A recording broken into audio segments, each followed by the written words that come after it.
Kamusta sa inyong lahat? Ako si Dr. Jose Reyes. At ngayong araw ay susuriin natin ang susunod na paksa, paano makatulog ng mahimbing at magkaroon ng mahabang buhay na walang sakit. Nahihirapan ba kayong makatulog sa gabi at nagpapagulong-gulong hanggang madaling araw? Kapag sinubukan ninyo ang pagkain ito, magbabago ang lahat. Sa loob lamang ng isang linggo, makatulog kayo ng mahimbing nang hindi nangangailangan ng sleeping pills at magigising kayo sa umaga na sariwa ang pakiramdam. Sinabi ng mga pasyente ko sa aking klinika na nawala ang kanilang insomnia dahil sa paraang ito. Mayroon akong 3 tanong para sa inyo at subukan ninyong sagutin. Sa nakalipas na 3 buwan, nahiga na ba kayo sa kama ng higit sa 30 minuto nang hindi makatulog? Madalas ba kayong magising ng 2:00 ng madaling araw at nahihirapang makatulog muli? Sa pagising ninyo sa umaga, pakiramdam ninyo ba ay pagod pa rin kayo dahil hindi sapat ang inyong tulog?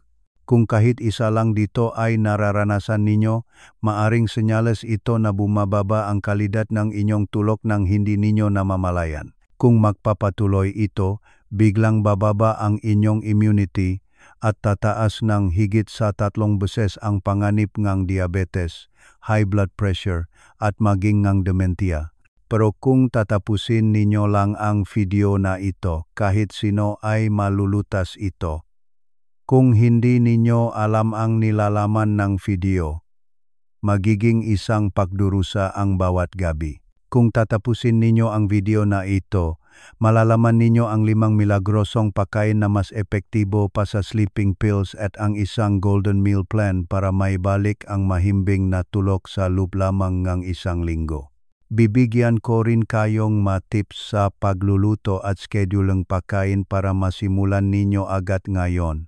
Ako po si Dr. Jose Reyes, isang espesyalista sa geriatric medicine. Sa loob ng 30 taon, marami na akong nakilalang iba't ibang senior citizens. Ngunit habang ginagamot ko ang maraming tao, may isang kakaibang bagay akong napansin. Ang mga nakatatanda ngayon ay magagaling ng maganap ng impormasyon tungkol sa kalusugan, umiinom sila ng mga supplement at marami rin ang nag-ehersisyo. Pero sa kabila nito, kakaibang hirap pa rin silang makatulog. Madalas daw silang magising sa gabi. Bakit kaya ganon? Ang pagkakatulad nilang lahat nakakagulat ay mali ang kanilang kaalaman tungkol sa mga gawi sa pagkain bago matulog. Iniisip ninyo ba, maaga naman akong kumakain ng hapunan, kaya okay lang ako. Mahalaga kung kailan kayo kumakain, ngunit mas mahalaga kung ano ang inyong kinakain. Kung ganoon, ano ang dapat kainin at kailan? Sasabihin ko sa inyo ang lahat ngayon. Huwag ninyong isipin na habang tumatanda, nababawasan talaga ang tulog, nagbabago ang lahat kapag alam ninyo ang paraan. Kung makikinig kayo sa video ngayon, posible ang buhay na may mahimbing na tulog kahit tumatanda. Kung gusto ninyong may balik ang mahimbing na tulog, paki-like at subscribe. Kung iseset ninyo rin ang notification, hindi ninyo mapapalampas ang lahat ng impormasyon para sa isang malusog na pagtanda. Paki-iwan din sa comment section kung saang rehiyon ninyo pinapanood ang video na ito. Susuportahan ko ang bawat isa sa inyong paglalakbay tungo sa kalusugan. Sa inyong pagising sa umaga, mas nauna ba ang isipang pagod pa rin ako kaysa sa umaga na pala? Nakakalungkot ba na kahit sapat na ang tulog, hindi pa rin maganda ang pakiramdam at pagod buong araw? Bakit nangyayari ang mga pagbabagong ito? Dahil lang ba sa pagtanda? Hindi po. Ang aking ina, si Aling Elena, na 98 taong gulang na, ay natutulog tuwing 10 ng gabi at nagigising ng 6 ang umaga na presko ang pakiramdam. Ang nakakagulat na katotohanan ay 3 taon pa lang ang nakalipas. 180 degrees ang pagkakaiba ng aking ina kumpara ngayon. Madalas siyang hindi makatulog sa gabi at nagpapagulong-gulong hanggang 3 ng madaling araw, at palagi siyang inaantok sa umaga. Ngunit nang baguhin niya ang kanyang eating habits ayon sa itinuro ko, pagkatapos ngang 1 linggo, tuluyan na siyang nagbago. Pagsapit na alas 10 na gabi, natural na siyang inaantok at kapag nakatulog na, mahimbing na siya hanggang umaga. Alam ninyo ba kung anong nangyari? Nabuo ang isang virtuous cycle. Dahil mahimbing ang tulog niya, nagkaroon siyang sigla sa umaga, at dahil dumami ang kanyang aktibidad, mas nakakatulog siya ng maayos sa gabi. Hindi ba't kamangha-mangha? Ngayon, naglalakad-lakad pa siya sa umaga. Kahit sino sa inyo ay kayang gawin ito. Ano kaya ang nagpabago sa aking ina? Ito ay ang pagkain ng mapakain na nakakatulong sa pagtulog sa tamang oras. Bakit ito napakahalaga? Ang pagtulog ay hindi lamang simpleng oras ng pahinga. Habang tayo ay natutulog, may mga napakahalagang bagay na nangyayari sa ating katawan. Una, nililinis ng utak ang malason at dumi na naipon sa buong araw. Sa oras na ito, inaalis din ang amyloid beta protein na sanhi ng dementia. Pangalawa, inilalabas ang growth hormone para ayusin ang nasirang selula at palakasin ang immunity. Pangatlo, nangyayari ang proseso ng pag-ayos ng mga alaala at pag-imba nito bilang long-term memory. Ngunit, may isang napakalungkot na katotohanan. Lahat ng prosesong ito ay maayos na nagaganap lamang kapag tayo ay nasa mahimbing na tulog. Hindi sapat ang mababaw na tulog o ang tulog na laging napuputol. Lalo na pagkatapos nga edad 60, ang porsyentong malalim na tulog ay biglang bumababa. Ano ang mangyayari kung magpapatuloy ang kakulangan sa tulog? Una, biglang bababa ang immunity. Madalas kayong makakasipon at mabagal ang pagaling. Bumababa rin ang kakayahang mag-regulate ng blood sugar, kaya tumataas ng higit sa 3 beses ang panganib sa diabetes. Tumataas din ang presyon ng dugo at lumalaki ang panganib sa cardiovascular diseases. Alam ninyo ba kung ano ang mas nakakatakot? Ang memorya at paghatol ay kapansin-pansing bumababa. May mga pag-aral na nagsasabing ang panganib ng dementia ay maaring tumaas ng hanggang 5 beses. Bukod pa rito, nahihirapan sa pagkontrol ng emosyon kaya't nagiging irritable at lumalala ang depresyon. Nagiging masama rin ang relasyon sa pamilya.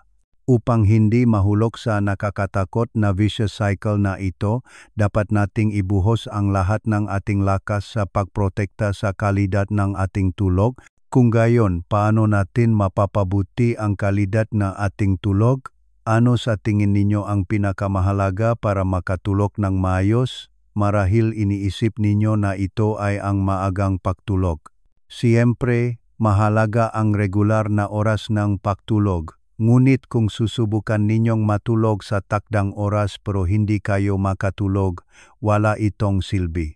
Ang susi ay nasa mga hormona na tinatawag na melatonin at serotonin.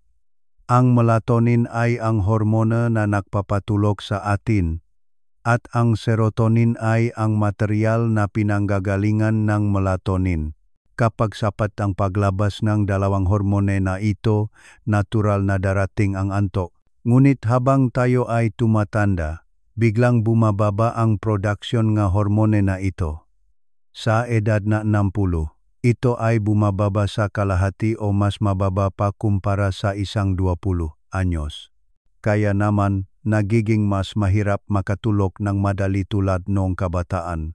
Ngunit may magandang balita. Maaari nating pataasin ang production ng hormone na ito sa pamamagitan ng pagkain ng ilang partikular na pagkain. Ito ay dahil ang mga sustansyang nagsisilbing materyales sa paggawa ng melatonin at serotonin ay matatagpuan sa mga pagkain. Ang pangunahing sangkap sa paggawa ng serotonin ay isang amino acid na tinatawag na tryptophan. Ang tryptophan na ito ay napupunta sa utak, nagiging serotonin, at ang serotonin ay nagiging melatonin na siyang nagdudulot ng antok. Ngunit para maayos na makarating ang tryptophan sa utak, kailangan ng ilang kondisyon.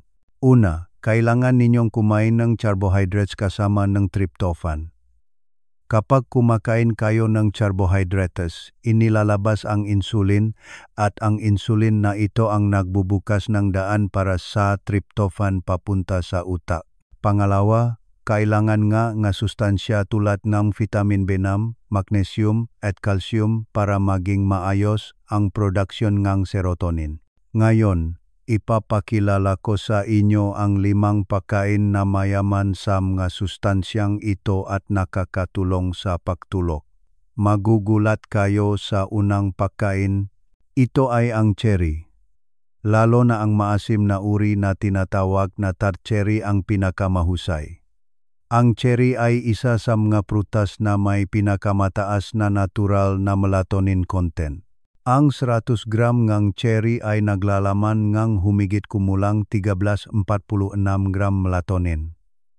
Ito ay higit sa 10 beses na mas mataas kumpara sa ibang prutas. Sa katunayan, sa isang pag-aral ng Louisiana State University sa Amerika, pinainom nila ng tart cherry juice ang mga pasyente na may insomnia sa loob ng 2 linggo. At natuklasan na ang oras ng kanilang pagtulog ay humaba nga average na 85 minuto at bumuti rin ng malaki ang kalidad ng kanilang tulog. Bukod sa melatonin, mayaman din ang cherry sa antioxidant na tinatawag na anthocyanin. Ang sangkap na ito ay nakakabawas ng pamamaga at nagpapabuti ng sirkulasyon ng dugo sa utak na tumutulong para sa mas mahimbing na pagtulog. Ngunit mahirap hanapin at mahal ang sariwang cherry. Kaya inirekomenda ko ang frozen o dried cherries. Ang frozen cherries ay halos walang nawawalang sustansya at mabibili buong taon. Bibigyan ko kayong paraan kung paano gamitin ang cherry. Ang pinakasimpleng paraan ay kumain ng 10 hanggang 15 frozen cherries 1 o 2 oras bago matulog. O maaari ninyong i-blend ang cherries para gumawa ng cherry smoothie. Kung magdadagdag kayo ng kalahating saging at 1 basong gatas, sabay ninyong makukuha ang tryptophan at carbohydrates na nagpapaganda pang epekto. Maaari rin kayong gumawa ng cherry tea. Ibabat lang ang mas 10 pirasong dried cherries sa mainit na tubig sa loob ng 5 minuto at inumin. Kung magdadagdag kayo ng kaunting pulot, gaganda ang lasa at makakakuha pa kayo ng karagdagang tryptophan mula sa pulot. Tandaan, may asukal ang cherry, kaya kung may diabetes kayo, kumain lamang ng katamtaman. Ang 10 hanggang 15 piraso bawat araw ay sapat na. Ang pangalawang pagkain na inirekomenda ko ay saging. Ang saging ay tinatawag na natural na pampatulog dahil puno ito ng mga sustansyang nakakatulong sa pagtulog. Mayaman ang saging sa tryptophan. Ang 100 gram na saging ay naglalaman ng humigit kumulang 11 gram ng tryptophan. Sapat na itong dami para sa produksyon ng serotonin at melatonin. Bukod dito, mayaman din ang saging sa magnesium at potassium. Ang magnesium ay nagre-relax ng makalamnan at nagpapakalma ng ugat na naghahanda sa katawan para matulog. Ang potassium naman ay nagpapatatag ng presyon ng dugo at nagpapababa ng cortisol, ang stress hormone. Mahalaga rin ang carbohydrates sa saging. Naglalaman itong natural na asukal tulad ng fructose at glucose na tumutulong sa pagpuntang tryptophan sa utak.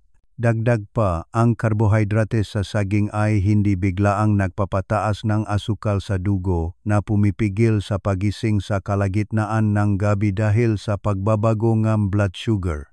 Mahalaga kung kailan kakainin ang saging. Pinakamainam na kainin ito 1 oras bago matulog.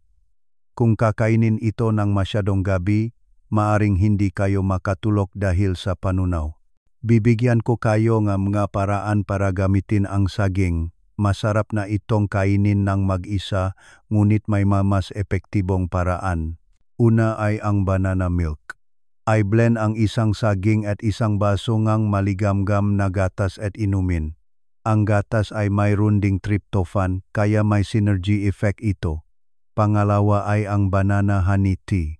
Durugin ang saging, ibuhos ang mainit na tubig, hayaang magbabad, at lagyan ng pulot bago inumin. Ang natural na asukal ngang pulot ay mas nagpapadali sa pagpunta ngang tryptophan sa utak. Pangatlo ay ang baked banana. Kung iluluto ninyo ang saging na may balat sa oven sa loob ngang 15 minuto, mas magiging matamis ito at mas madaling tunawin. Kung lalagyan ninyo ng cinnamon powder, makakatulong din ito sa pag-regulate ng blood sugar. Ang ikatlong pagkain ay walnuts.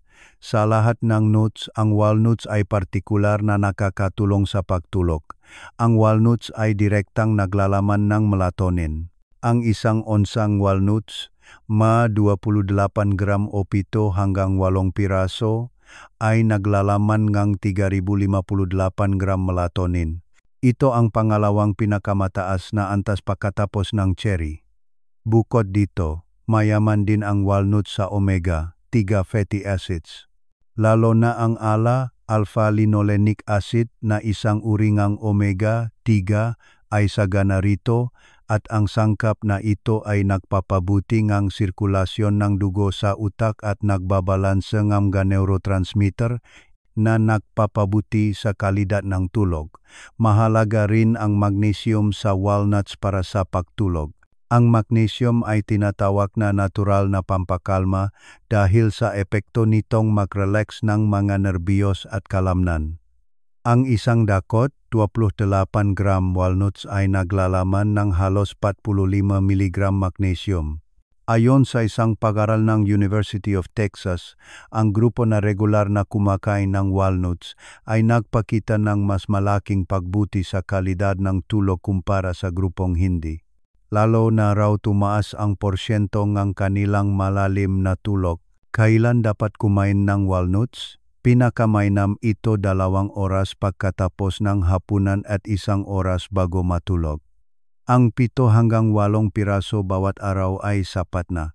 Kung kakain kayo ng sobra, maaring maging mabigat ito sa tiyan dahil sa mataas na fat content. Bibigyan ko kayo ng mga paraan para gamitin ang walnuts. Masarap na itong kainin ng mag-isa, ngunit may mga mas masarap na paraan. Una ay ang honey walnuts. Kung papahiran ninyo ng pulot ang walnuts, ang tryptophan ng pulot at melatonin ng walnuts ay magtutulungan. Nadobla ang epekto sa pagtulog. Pangalawa ay ang walnut tea.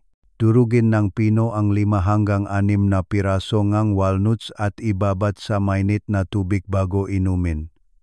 Masarap ang lasa nito at madaling tunawin. Pangatlo ay ang kombinasyon ng saging at walnuts. Durugin ang saging at ihalo ang dinurok na walnuts. Sa ganitong paraan, makukuha ninyo ang tryptophan, melatonin at magnesium ng sabay-sabay. Ang ika-4 na pagkain ay isang uring tsaa, chamomile tea. Ang chamomile ay isang natural na pampatulog na ginagamit sa paggamot ng insomnia sa loob ng libu-libong taon. Ang chamomile ay naglalaman ng isang flavonoid na tinatawag na apigenin. Ang sangkap na ito ay kumakapit sa benzodiazepine receptor sa utak at nagdudulot ng calming effect. Sa madaling salita, nagsisilbi itong natural na nerve stabilizer. Sa isang pag-aral ng University of Pennsylvania School of Medicine, binigyan nila ng chamomile extract ang mga pasyente na may anxiety disorder at insomnia sa loob ng 8 linggo at natuklasan na bumuti ng malaki ang kalidad ng kanilang tulog at tumaas ang kanilang pagiging alerto sa umaga. Ang chamomile tea ay mayroon ding epekto na tumulong sa panuna. Nababawasan nito ang pakiramdam na busog pagkatapos ngapunan at ginagawang komportable ang tiyan kaya hindi ito nakakasagabal sa pagtulog. Kailan dapat uminom ng chamomile tea? Pinakamainam itong inumin 30 minuto hanggang 1 oras bago matulog. Kung iinumin ito ng masyadong gabi, maaring magising kayo sa gabi para umihi. Ituturo ko sa inyo kung paano magtimpla ng chamomile tea. Ilagay ang 1 kutsarita ng tuyong chamomile sa 200 ml na mainit na tubig at ibabad sa loob-cam 5 hanggang 10 minuto. Kung masyadong matagal, maaring pumait ito. Maaari rin kayong gumamit ng chamomile tea box. Karamihan sa mga produktong chamomile tea sa merkado ay may magandang kalidad. May isang tip ako para sa inyo. Kung magdaragdag kayo nga 1 kutsaritang pulot sa chamomile tea, mas gaganda ang epekto nito. Nagdaragdag ito ng tryptophan mula sa pulot at ang natural na asukal ng pulot ay nagpapatatag ng blood sugar na tumutulong para sa mahimbing na tulog buong gabi. Maaari rin kayong magdagdag ng 1 o 2 patak ng lavender. Ang amoy ng lavender ay umaabot sa utak sa pamamagitan ng pangamoy at nagpapataas ng calming effect. Ang ika-5 pagkain ay isang napakapamilyar na pagkain, mainit na gatas. Narinig na ba ninyo ang kasabihang uminom kang mainit na gatas kapag hindi ka makatulog? Hindi ito basta-basta kasabihan. Mayroon itong siyentipikong basehan. Ang gatas ay mayaman sa tryptophan. Ang isang baso, 240 mg gatas ay naglalaman ng humigit kumulang 60 mg tryptophan. Sapat na ito para sa produksyon ng serotonin at melatonin. Bukod dito, ang gatas ay mayaman sa calcium at ang calcium ay may mahalagang papel sa pagtulong sa proseso ng pagbabago ng tryptophan sa melatonin. Ang kakulangan sa calcium ay isa rin sa mga sanhing insomnia. Mahalaga rin ang protina sa gatas. Ang protina ng gatas ay madaling tunawin at may epektong nagpapatata ang blood sugar na pumipigil sa pagising sa kalagitnaan ng gabi dahil sa pagbabago ng blood sugar. Ngunit bakit mainit na gatas?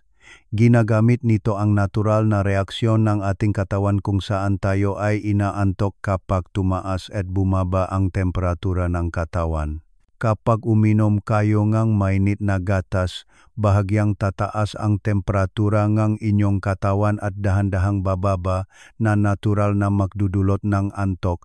Ayon sa isang pag-aral ng mananaliksik sa MIT, ang grupo na uminom ng mainit na gatas ay mas mabilis na nakatulog at mas mahimbing ang tulog kumpara sa grupo na uminom ng malamig na gatas.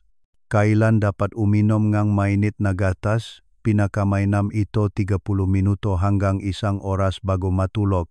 Kung iinumin ito ng masyadong gabi, maaring magising kayo para umihi. Ituturo ko sa inyo kung paano gamitin ang gatas. Masarap na itong inumin ng mainit, ngunit may mga mas epektibong paraan. Una ay ang honey milk. Kung magdaragdag kayo ng 1 kutsaritang pulot sa mainit na gatas, madaragdagan ang tryptophan at double ang epekto. Pangalawa ay ang cinnamon milk. Kung maglalagay kayo ng cinnamon stick habang pinapainit ang gatas o magdaragdag ng kaunting cinnamon powder, makatulong ito sa pag-regulate ng blood sugar at magbibigay ng mabangong lasa. Pangatlo ay ang banana milk. Tulad ng nabanggit ko kanina, kung pagsasamahin ninyo ang saging at gatas, makukuha ninyo ang tryptophan, magnesium at potassium ng sabay-sabay. Ngayon, napag-usapan na natin ang 5 pagkain para sa pagtulog, ngunit may mas mahalaga pa. Hindi sapat na kainin lang ang mapakain ito para makaroon ng epekto sa pagtulog. Napakahalaga kung kailan at paano ito kinakain. Ang unang prinsipyo ay oras. Pinakamainam na kainin ang mapagkain ito 1 hanggang 2 oras bago matulog. Kung kakainin ng masyadong gabi, maaring hindi kayo makatulog dahil sa panunaw, at kung masyadong maaga, bababa ang epekto. Kailangan ng oras para mabuo ang melatonin at serotonin at gumana sa utak. Ang pangalawang prinsipyo ay dami. Kailangan ngang moderasyon. Kahit gaano kabuti ang isang pagkain, kung sobra-sobra, maaring maging mabigat ito sa tiyan at makasagabal sa pagtulog. Ang 10 hanggang 15 pirasong cherry, isang saging, 7 hanggang 8 pirasong walnuts, at isang basong gatas ay sapat na. Ang pangatlong prinsipyo ay kombinasyon. Kapag pinagsama ang pagkaing may tryptophan at carbohydrates, nagiging mas epektibo ito. Halimbawa, maganda ang kombinasyon tulad ng banana milk walnut honey cherry smoothie. Ang ika-4 na prinsipyo ay temperatura. Ang mainit na pagkain o inumin ay mas nakakatulong sa pagtulog. Ito ay dahil kapag tumaas at bumaba ang temperatura ang katawan, natural na darating ang antok. Ngayon, batay sa mga nabanggit ko, ipapakita ko sa inyo ang isang linggong golden meal plan para sa pagpapabuti ng tulog. Ang planong ito ay binuo para makakuha ng iba't ibang sustansyang nakakatulong sa pagtulog habang iniwasan ang mga nakakasagabal. Lunes na hapunan. Hapunan, 6 p.m. Brown rice. Inihaw na salmon, ginisa na spinach, sabaw ngang miso. Pagkain para sa tulog, 9 p.m. Cherry smoothie, 15 frozen cherries, 1/2 saging, 200 ml gatas. Martes na hapunan. Hapunan, 6 p.m. Oatmeal rice, chicken breast salad, broccoli. Pagkain para sa tulog, 9 p.m. Honey walnuts at chamomile tea. Miyerkules na hapunan. Hapunan, 6 p.m. Brown rice, tokwa steak, sabaw ng seaweed. Pagkain para sa tulog, 9 p.m. Banana milk, 1 saging, 200 ml mainit na gatas, 1 kutsaritang pulot. Huwebes na hapunan. Hapunan, 6 p.m. Quinoa, inihaw na isda, nilagang kalabasa. Pagkain para sa tulog, 9 p.m. 10 cherries, 7 walnuts, isang basong maligamgam na tubig. Biyernes na hapunan. Hapunan, 6 p.m. Brown rice, steamed egg, sabaw ng toga. Pagkain para sa tulog, 9 p.m.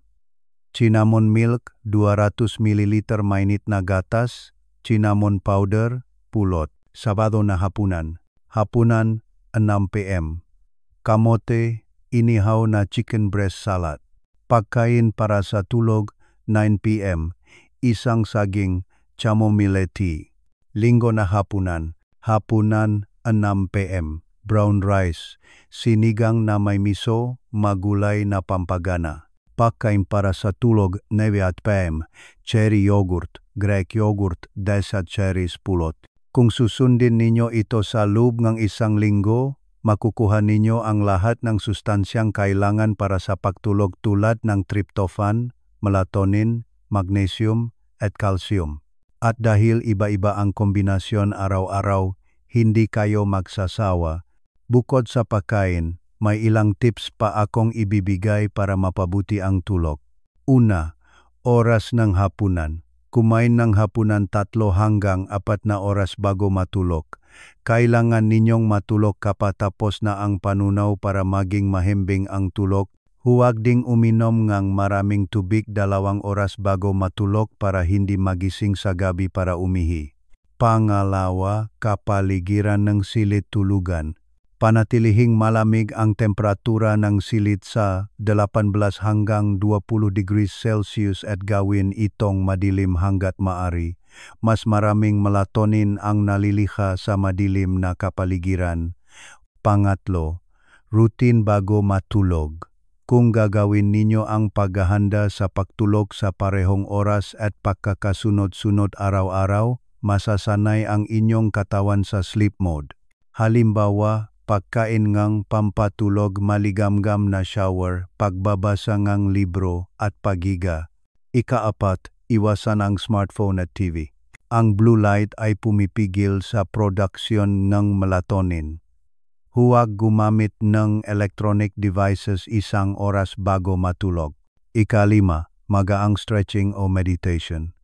Kung i-relax ninyo ang inyong mga kalamnan at papakalmahin ang inyong isip, mas mabilis kayong makakatulog. Marami ang nagtatanong kung kailan makikita ang epekto. Nag-iba ito sa bawat tao, ngunit karaniwan itong sumusunod sa pattern na ito. Pagkatapos ng isang linggo, nababawasan ang oras na kinakailangan para makatulog. Kung dati ay 1 oras, maaring maging 30 hanggang 40 minuto na lang. Pagkatapos ng 2 linggo, nagsisimulang mabawasan ang bilang mga beses na nagigising sa gabi. Tumaas ang porsyento ng malalim na tulog. Pagkatapos ng 3 linggo, nagsisimulang makaramdam ng pagiging presko sa pagising sa umaga. Nababawasan din ang antok sa araw. Pagkatapos ng 1 buwan, nagiging ganap na stable ang pattern ng pagtulog. Natural na nakakatulog at nagiging mahimbing. Ang mahalaga ay ang patuloy na pagsasagawa nito. Huwag sumuko pagkatapos ng 1 o 2 araw kung walang epekto. Kailangan ng oras para magbago ang biological rhythm ng ating katawan. Bibigyan ko rin kayo ng mga paraan ng pagkain nga pampatulog na pagkain sa mga espesyal na sitwasyon. Kapag maraming stress. Sa mga araw na ito, kumain ng walnuts at saging na mayaman sa magnesium. Ang magnesium ay nagpapababa ng cortisol, ang stress hormone. Ang chamomile tea ay nakakatulong din sa pagpapakalma. Kapag hindi maganda ang panunaw, sa mga araw na ito, sa halip na kumain ng mabibigat na pagkain, uminom na lang ng chamomile tea o mainit na gatas. Ang cherry ay magaan din sa tiyan. Kung may diabetes, inirekomenda ko ang walnuts, chamomile tea at unsweetened milk kaysa sa matamis na cherry o saging. Ang magandang taba sa nuts ay nakakatulong sa pagpapatatag ng blood sugar. Kung may high blood pressure, ang saging na mayaman sa potassium ay partikular na maganda. Ang potassium ay naglalabas ng sodium at nagpapababa ng presyon ng dugo. Ang walnuts na mayaman sa magnesium ay nakakatulong din sa pag-relax ang gadaluyan ng dugo. Hanggang ngayon, napag-usapan na natin ang 5 milagrosong pagkain at ang tamang paraan ng pagkain para makatulog ng mahimbing ng walang sleeping pills. Cherry, saging, walnuts, chamomile tea, at mainit na gatas. Kung gagamitin ninyo ng tama ang 5 ito, malaki ang magiging pagbabago sa kalidad ng inyong tulog. Tandaan, ang magandang tulog ay hindi lamang para sa pagbawi ng pagod. Ito ay konektado sa lahat ng aspetong isang malusog na pagtanda, pag-iwas sa dementia, pagpapalakas ng immunity, kalusugan ng puso, at emosyonal na katatagan. Ang lakas na mabuhay ng masigla kahit tumatanda, mapanatili ang isang malusog na utak na walang pag-aalala sa dementia, at magkaroon ng masayang oras kasama ang pamilya ay nagmumula sa kalidad ng tulog.